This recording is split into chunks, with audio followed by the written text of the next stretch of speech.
ఆ పుత్ర పవిత్ర ఆత్మనామమున ఆమె. జ్ఞానవాణి ప్రేక్షకులకు శుభోదయము. సన్ ఫ్రాన్సిస్ ఆఫ్ అసిసి తన జీవితాన్ని దేవుని సేవకు అంకితం చేసి పరస్పర ప్రేమను మరియు సత్యమైన నామాన్ని ధరించడం మొదలుపెట్టాడు. ఆయన ఒక బిరుదు లేదా సామ్రాజ్యం లేని జీవితం ద్వారా ఆయన ఒక నిదర్శనాన్ని సమాజానికి అందించాడు. ఆయన తన స్వార్థాన్ని వదిలి దేవుని ఆజ్ఞలను పాటిస్తూ తనకు తాను పరిపూర్ణమైన జీవితం గడిపినారు.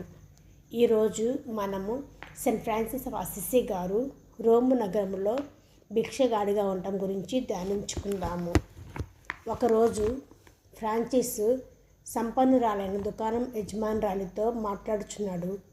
ఒక భిక్షగాడు తన దగ్గరికి వచ్చి, దేవుని ప్రేమ కొరకు నాకు భిక్షమేయండి అని అరిచాడు. భిక్షగాడిని పట్టించుకోకుండా ఫ్రాన్సిస్ ఆమెతో మాట్లాడుతూనే ఉన్నాడు. భిక్షగాడికి ఆశ్చర్యం వేసింది.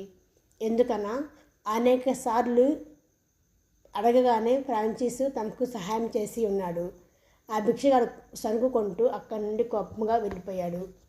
ఆమెతో మాట్లాడుచున్నప్పటికీ ఏదో పరధ్యానంతో ఉండి తీవ్రమైన పశ్చాత్తాపానికి గురయ్యాడు. ఏమైనదని ఆమె ఫ్రాన్సిస్ని అడిగింది. అవును, ఏదో తప్పు జరిగిపోయింది, నన్ను క్షమించండి మేడం అని అన్నాడు. దేవుని ప్రేమ కొరకు అని భిక్షగాడు అన్న మాటలు తన చెవులలో మారుమ్రోగుచున్నాయి.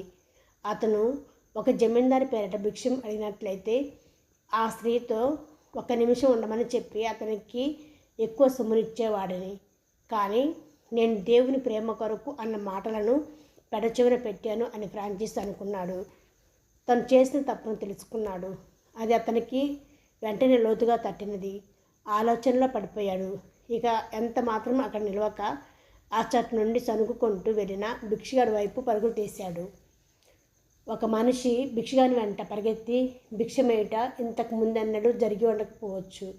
ఫ్రాన్సిస్ వణుకుతున్న చేతుల్లో బంగారు నాణ్యాలు పోస్తుండగా ఆ భిక్షగాడు నిశ్చేష్టుడయ్యాడు. ఆ సమయంలో ఫ్రాన్సిస్ ఎంతో స్వేచ్ఛానుభూతిని పొంది ఉన్నాడు. దేవునికి మానవులకి ఇంకొంచెం దగ్గరైనట్టుగా అనుభూతిని పొందాడు. ఒక భిక్షగాడు అవమానింపబడకుండా భిక్షని స్వీకరించడం చరిత్రలో మునుపెన్నడూ జరిగి ఉండదు. క్రైస్తవుని ఆనంద రహస్యం పుచ్చుకొనుట కంటే ఇచ్చుటలోనని ఫ్రాన్సిస్ కనుగొన్నాడు. త్వరలోనే ఫ్రాన్సిస్ భిక్షగాళ్ళ నిరాశ్రయుల సహవాసంతో ఎక్కువగా ఉండటం ఆరంభించాడు. దారిలో భిక్షగాడు కనిపిస్తే తన దగ్గరున్న మొత్తం డబ్బును ఇచ్చేవాడు. డబ్బు లేనిచో తన టోపీని కానీ పై చొక్కాని కానీ దానం చేసేవాడు. పూర్వము యేసు ప్రభునకు ఎంతో దూరంగా జీవించి ఉన్నాడు.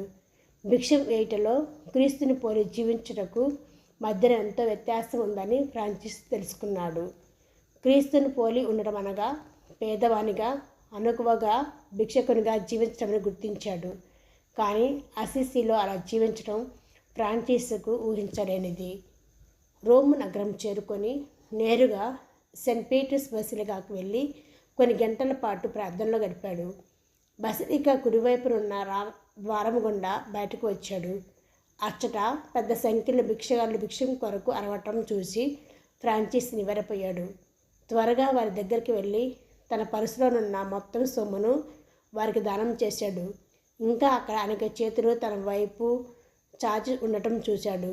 ఆ సన్నివేశం తన మనసులో చెరగని ముద్ర వేసింది. భిక్షగాడిగా మారాలనే బలమైన కోరిక తనలో పెరిగినది. కొద్ది సమయంలోనే తన వస్త్రములను మార్చి ఒక భిక్షగాడికి ఇచ్చి అతని స్థానంలో ఫ్రాన్సిస్ కూర్చున్నాడు. తన చేతులు చాపుచుండగా అవి వణుకుతున్నాయి. దానం చేయుటకు అలవాటు పడిన చేతులు ఇప్పుడు భిక్షపడుటకు చాస్తున్నాయి. అలా చేయుటకు సిగ్గుపడ్డాడు. కానీ ఏదో విధముగా ప్రభు నామమున నాకు కొంచెం ధర్మం వేయండి అని నత్తిగా పలికాడు. కొద్దిమంది బొద్దుగానున్న తన బుగ్గలను చూచి నీచుడు అని గొనిగారు. చాలామంది అతనిని అసలు పట్టించుకోలేదు. ప్రార్థనా శక్తితో యేసు నామమున దయచేసి నాకు కొంచెం ధర్మం చేయండి అని మళ్ళీ అడిగాడు. కొద్దిమంది దయతలంచి కొన్ని నాణ్యములను ఆయనపై ఇసిరారు. సాయంకాలానికి తోటి భిక్షగాలతో లేచి వారు తినదే తిని వారు పరుండిన చోటే తను పండుకున్నాడు. ఎవరికి నచ్చినా నచ్చకపోయినా ఫ్రాన్సిస్ ఇప్పుడు ఓ భిక్షగాడు. దేవుని కొరకు భిక్షగాడిగా మారాడు. రోజులు గడిచే కొద్దీ నిజముగానే నిరుపేదయై వినమ్రుడును సిలువ వేయబడిన క్రీస్తు సాన్నిధ్యాన్ని అనుభవించాడు.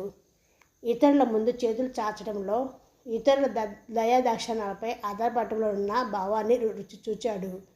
ఈ విధముగా క్రీస్తు తనను తాను రిక్తునిగా చేసుకుంటలో ఉన్న లోతైన భావాన్ని ఫ్రాన్సిస్ పూర్తిగా అర్థం చేసుకోగలిగాడు. సెయింట్ ఫ్రాన్సిస్ ఆఫ్ అసిసి ఒక సమాజ మార్పుకు ప్రతినిధిగా నిలిచారు. ఆయన సంపద మరియు ఆభరణాలను వదిలి నిరుపేదలతో సహాయం చేయటానికి మరియు వారికి తోడుగా నిలబడటానికి తన జీవితాన్ని అంకితం చేశాడు. మనము ఆధునిక ప్రపంచంలో జీవిస్తున్నాము. ఇది సామాజిక, ఆర్థిక అభివృద్ధి మరియు సాంకేతికతతో నిండిపోయిన కాలము. అయితే సంతోషము, సంతృప్తి మరియు మనసు శాంతి కోసం విలువలన్నింటినీ పరిగణలోకి తీసుకోవాల్సి ఉంటుంది. మన జీవితంలో మనము ఆత్మీయతను, ప్రేమానురాగాలను మరియు దయను ఆచరించడానికి ఎల్లప్పుడూ అవకాశాలు కలిగి ఉండటం ఫ్రాన్సిస్ వారు చూపించిన మార్గం. ఇతరులకు సహాయం చేయటం, నిస్వార్థత, సానుకూలత, పరస్పర సేవకు ఒక ఆదర్శంగా మారింది. ఆయన మార్గదర్శకత్వం మనము దేవుని ఆచరణలో నిజమైన శాంతిని పొందగలమని చూపిస్తుంది. ఆమెన్.